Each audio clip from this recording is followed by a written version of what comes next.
Alright, here we are. Incredibly f***ing late, as per usual, but you know how it is, I got other hobbies.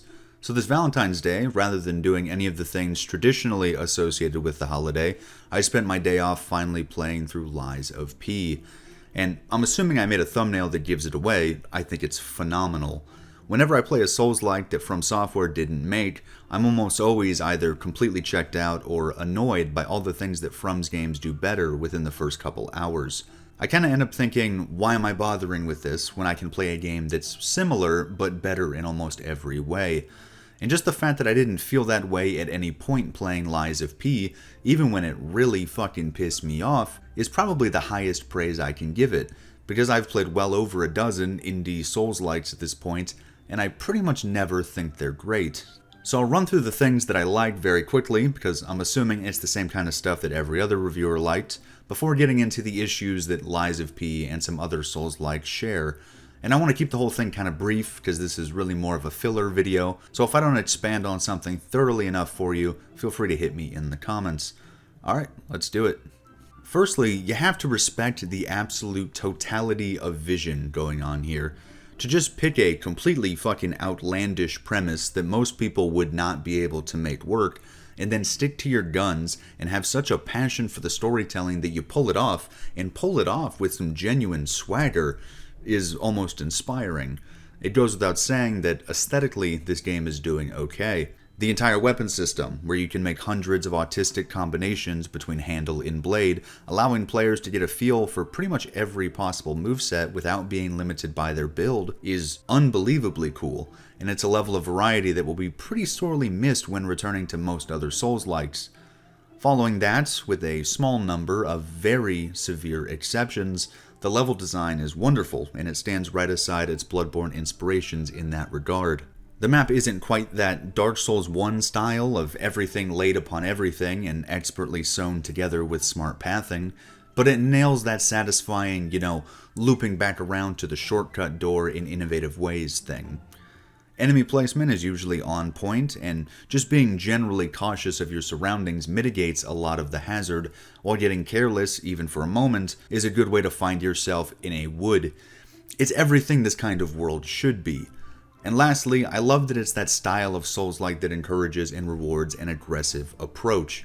In like 30 seconds, I'll get into how I think some of the game's design choices are clashing with that intent, but when they're not, this is exactly my kind of combat. Now, let's get into problems. It's kind of the predominant opinion now that Lies of P is the GOAT of all Souls-likes not made by From Software, and I can't really think of a game that challenges it either, so I suppose I agree. With that in mind, there are some features here that I really fucking don't want to see become genre mainstays.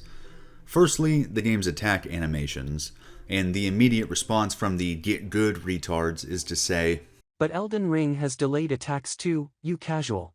But the distinction is pretty clear. Elden Ring predominantly uses long wind-up animations with delayed attacks in order to catch you panic rolling, but the overwhelming majority of the actual attack swings are really cleanly telegraphed to you with time to spare. That's what people are talking about when they say hard but fair. A boss like Malekith, for example, is definitely tough for most, but when you actually run back the tape, you realize you were given a pretty decent opportunity to evade every single attack. Lies of P relies way too heavily on obnoxiously long wind-ups followed by lightning-quick attack swings to create its difficulty.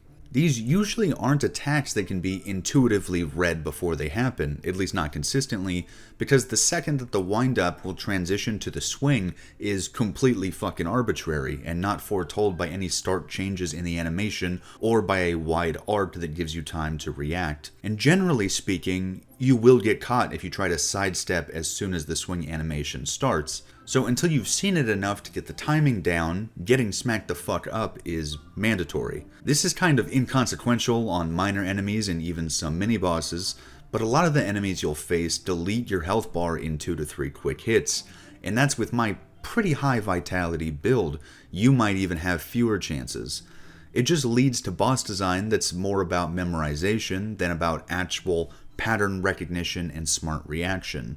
What really gets me about this is that, okay, spoiler alert, The game's final boss shows that they understand all of this, and when they put in the time and manpower, these devs can create a boss moveset that stands alongside From Software's best.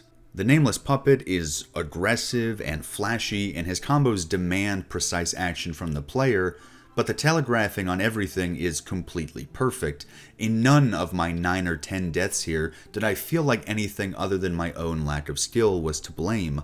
And this is on the boss that's arguably the hardest in what some people are calling the hardest Souls-like ever. For me personally, he's the second hardest, and it's not very close, but this is all just conjecture.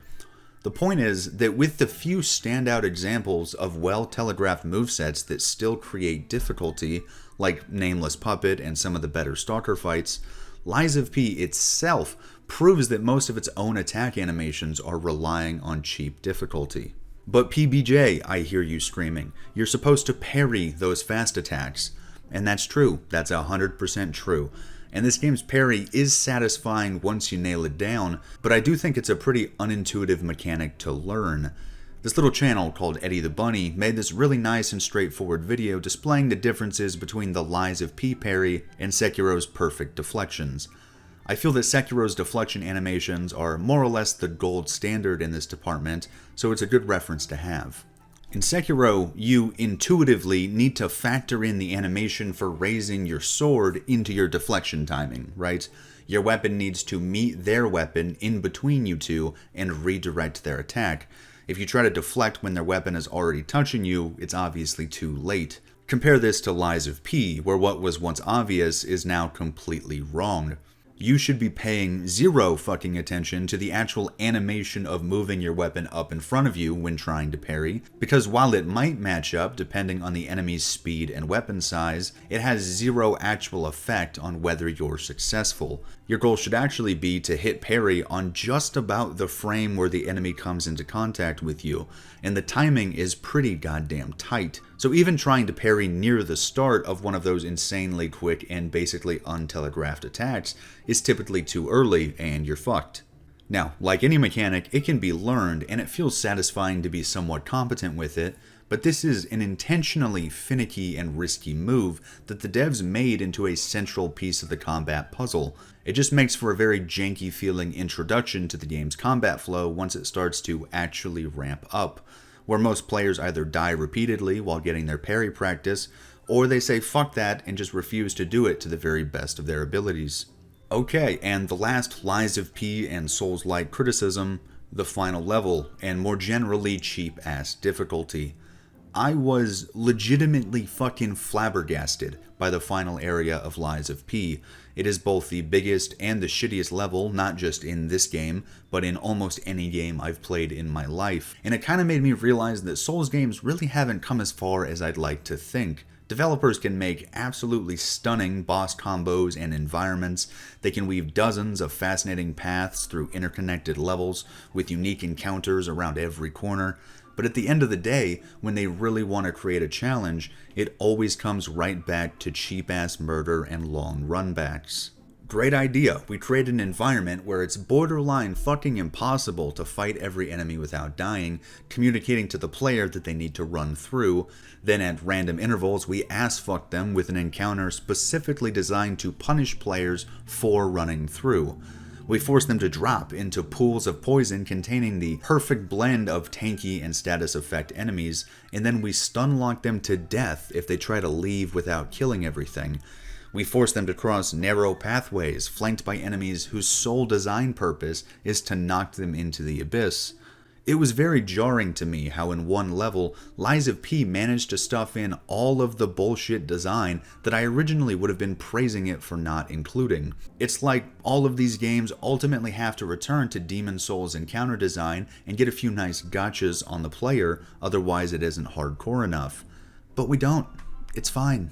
And as fans of these games, we can just keep saying get good and pretending that having our fucking time wasted by Japanese video games makes us cool or whatever.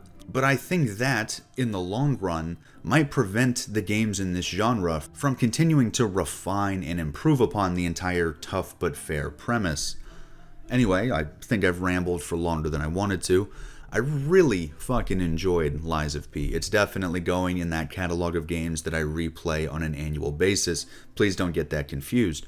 Especially with it being on Game Pass. I mean, I know Bill Gates is basically the dork variant of fucking Satan, but everyone should have Game Pass at this point. I strongly encourage you to give it a go, is what I'm saying. Anyway, it should be an LA Noire video coming next, so if that interests you, then I'll see you there. I'll talk to you guys later.